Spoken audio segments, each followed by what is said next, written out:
Hello, my name is Peter Joseph, and welcome to an introduction to a resource-based economy. The goal of the following brief presentation is to outline the basic train of thought that arrives at this new economic model, which is based not on the movement of money, but rather the intelligent management of the Earth's resources, drawing inference from the physical world as to the most efficient, strategic, and sustainable method for meeting the needs of the human population. In the world today, societal decisions are essentially the responsibility of individuals or groups within the arena of politics or business. In fact, one could note that politics and business are the governing group entities of the social order as we know it. And, as history has shown, whenever anything goes wrong on the societal level, the tendency is for one group or subgroup to simply impose blame on another. The left will blame the right, the conservatives will blame the liberals, a new administration will blame an old administration, etc. Yet, rarely do we hear any criticism of the foundation of the social operation itself. It appears to simply be presupposed by most. In other words, the culture seems to unconditionally accept the socioeconomic paradigm without question, and politics and business are assumed to be a natural human state of affairs. Even in a world of growing unemployment, growing poverty, growing mental health disorders, drug abuse, raw resource depletion, overall environmental degradation, violence and war propensities, systemic global debt defaults, accelerating inflation, atmospheric destabilization, and many other social and ecological problems too numerous to name at this stage, there still exists a general refusal to consider that maybe the socioeconomic system itself could be at fault. What if the very game we play is really the problem? What if the very nature of the dominant institutions and methods of our time are actually creating and reinforcing certain behavioral tendencies which are, to put it simply, unsustainable and destructive, yet we simply don't see it? As time has moved forward with the exponential increase of human knowledge, we have seen a natural erosion of various forms of superstition and provably non-progressive social practices. We are slowly inching into a true age of reason, if you will, which recognizes that there are indeed proven governing natural laws with direct physical reference, and that this method of thought, which we can term scientific, allows us to extrapolate viable approaches to our conduct which almost virtually guarantee a tangible return, if, of course, properly assessed. This scientific inference is what has produced, in fact, the vast technology we see around us, from airplanes to life-saving medicine to even our understanding of the universe itself. Simply put, science is an approach to our comprehension of the world and ourselves, guiding us to the closest approximation of reality as we could possibly have. And of course, while we all see the obvious fruits of this method of thought and its vast applications, there is, however, still one area which stands virtually untouched by the scientific methodology: our social system. In this context, we appear to be stuck in time, using antiquated, traditionalized practices which show clear signs of deficiency. For instance, we give dictatorial powers to politicians and political parties under the guise of something we label democracy. Politicians who, on average, clearly have no education or training in the technical affairs of social organization. In a world where one child unnecessarily dies every 5 seconds from poverty and deprivation, many look to government institutions for a resolution, not really considering the scientific reality that feeding and caring for the people of the world is not a political issue. It is a technical one, resolvable by simple resource management and allocation and the intelligent and strategic application of technology. Likewise, we have these things we call corporations or businesses, which are able to arbitrarily claim property of the finite natural resources of this planet, resources we all need. They utilize those resources for the betterment of an isolated group through a self-interest-based system we call free market exchange. In fact, when it comes down to it, the message of this system is quite clear. Either you submit to this game of differential advantage and self-interest, or you simply do not deserve the right to live.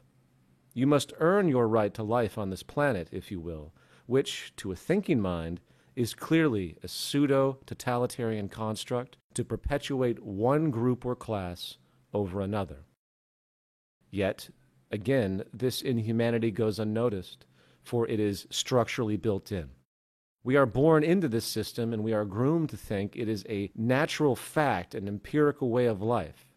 Just as if years ago perhaps you were born into a society as an abject slave. Since you have never been exposed to anything contrary, you might even believe that you're supposed to be a slave, as though it is again a natural order of reality. And if we couple that fact with a monetary system based explicitly on debt, which, unannounced to most, mathematically guarantees that a subclass of the human population will always be deprived, we begin to see that we live in an advanced variation of feudalism and nothing more. It is technically impossible for everyone to have their needs met in the current system. The economic game of differential advantage simply isn't designed to allow everyone to live and prosper. It is a win-lose system, regardless of the state of the natural world and what we are able to produce and technically accomplish. Put succinctly, our economic system is completely decoupled from natural processes of the physical world, a characteristic which can only lead to further problems if a radical shift away from these outdated assumptions is not commenced. So, let's now take a large step back, putting aside everything that we might have been taught about our social constructs, and consider the following question. What are the immutable foundations of human health and prosperity, and how do we construct a system which meets those needs for the entire human population, understanding we live, of course, on a finite planet, while ensuring the sustainability of this habitat for future generations? To answer this question, we need to first consider the issue of human need itself. For eons now, philosophers have contemplated the nature of mankind, trying to find those human universals we all share. This, of course, is an ongoing debate with many speculations, yet when it comes to the arena of human needs, we do find a virtually universal set of commonalities amongst the entire species. Needless to say, if we do not get proper nutrition, food, air, and water, we will cease to exist over time. If we are exposed to substances which are chemically toxic to our biology, such as ingesting mercury or the like, we will likely get very sick. If we suffer a serious vitamin deficiency as a child, there is a predictable detrimental outcome for one's personal health, such as stunted growth or immunity problems. But as human sciences have progressed, we find that human needs do not stop at this basic, commonly observed level. Humans are biopsychosocial organisms, meaning we are affected by our environment symbiotically in many subtle and often complex ways. For instance, if a mother in the late stages of pregnancy suffers extreme emotional stress, flooding her system with cortisol, a stress hormone, the nervous system of that unborn child could be predictably compromised in a negative way for the rest of his or her life, for the fetus itself technically is learning about what the world is going to be like.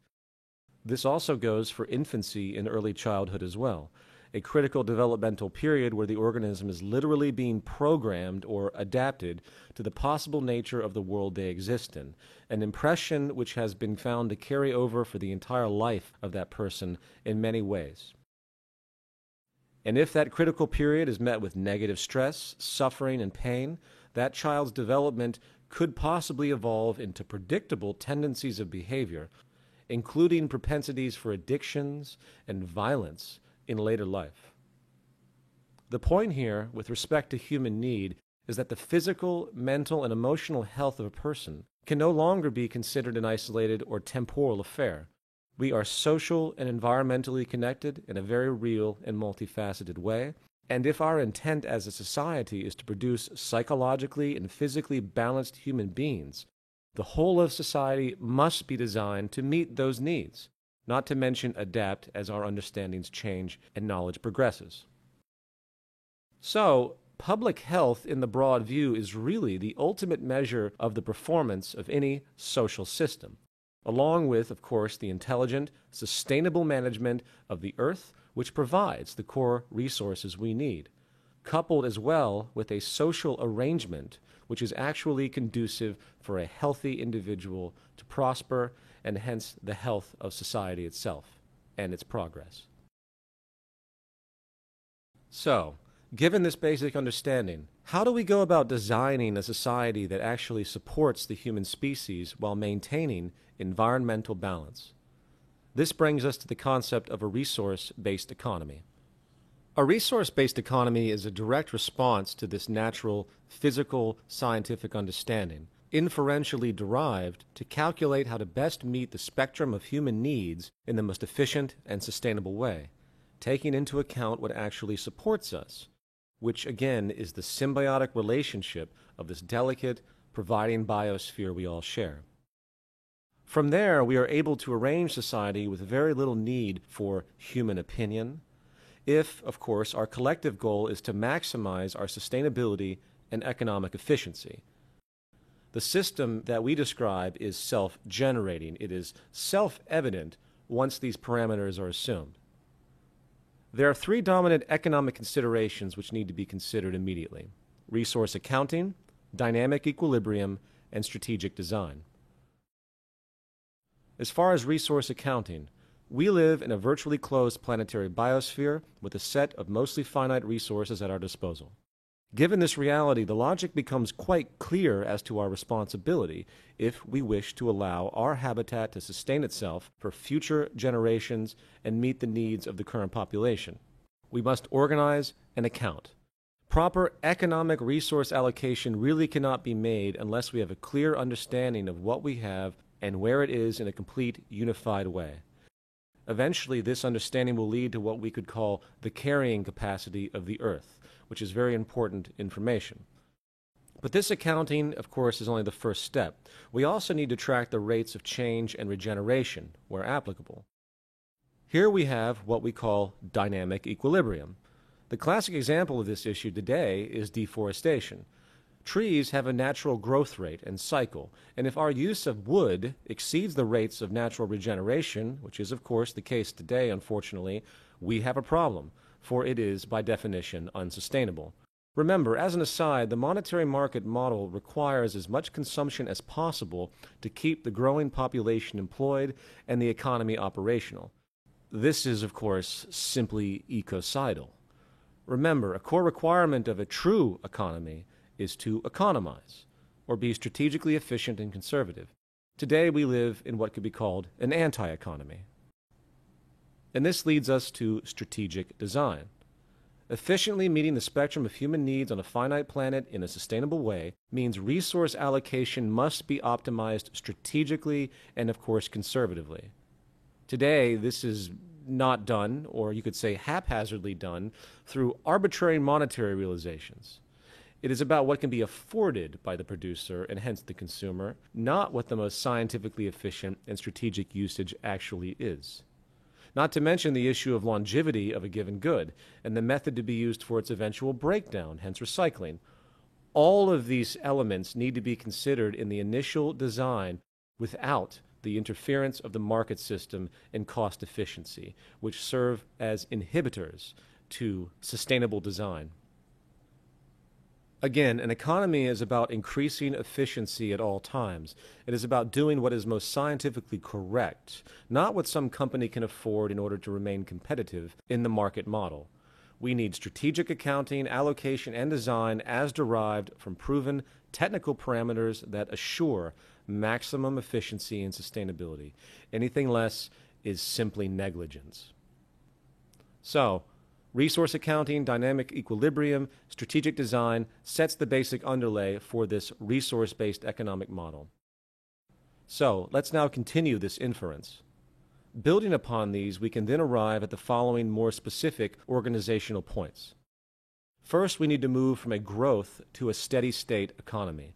Dynamic equilibrium simply cannot be maintained in a growth economy, for constant growth is literally impossible on a finite planet. 2, we need a collaborative system, not a competitive one. Strategic design cannot be fulfilled when cost efficiency is in play. In fact, quite simply, monetary efficiency is inverse to technological efficiency.